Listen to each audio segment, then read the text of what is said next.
उत्तराखंड की बर्फीली पहाड़ियों में स्थित दुर्गा कन्या विद्यालय हॉस्टल, जो 15 सालों से बंद था, अब दोबारा खोला गया है क्योंकि नई सरकार ने इसे पुनर्निर्माण करवा दिया।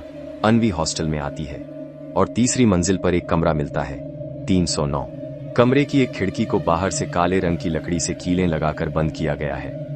बाकी लड़कियां कहते हैं कि वह काली खिड़की है, वहां से कोई देखता है। रात में अन्वी को अजीब आवाजें आती हैं, किसी के चलने की, बड़बड़ाने की। एक रात वह देखती है कि खिड़की की कीलें अपने आप गिर जाती हैं और खिड़की अंदर से खुल जाती है। वह बेहोश हो जाती है। अन्वी के व्यवहार में बदलाव आता है। वह कविता के जैसे बालों में लाल रिबन बांधती है, कविता की हस्तलिपि में लिखने लगती है और रातों को उठकर खिड़की के पास खड़ी रहती है। वार्डन मधु शर्मा उसे टोकती है, लेकिन खुद भी डरी हुई होती है।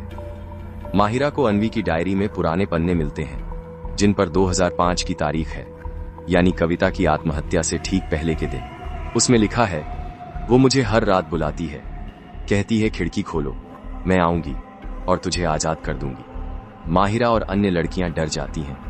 माहिरा लाइब्रेरी जाती है और पाती है कि कविता को शुद्धिकरण के नाम पर हॉस्टल की वार्डन ने ही बंद खिड़की वाले कमरे में बंद कर दिया था, क्योंकि वह एक मनहूस घोषित कर दी गई थी। रात 3 बजे अन्वी अचानक आंखें खोलती है।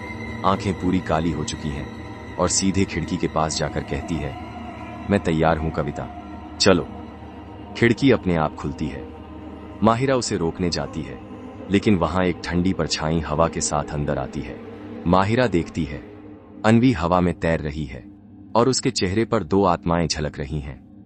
वार्डन मधु शर्मा आती हैं और चिल्लाती हैं, कविता, ये तेरा बदला पूरा नहीं होगा। मगर आत्मा कहती है, तूने मुझे तिल तिल मरने दिया, अब मैं हर साल एक लड़की ले जाऊंगी। अगले दिन अन्वी गायब है। पुलिस आती है, लेकिन हॉस्टल बंद कर दिया जाता है। तीसरी मंजिल की खिड़की दोबारा बंद कर दी गई है। इस बार काले लोहे से एक नई लड़की हॉस्टल में आती है। उसे रूम नंबर 309 दिया जाता है। वह कैमरे की तरफ मुस्कुराती है और जैसे ही कैमरा खिड़की की ओर घूमता है, पर्दा हिलता है और अंदर से कविता की परछाई दिखाई देती है।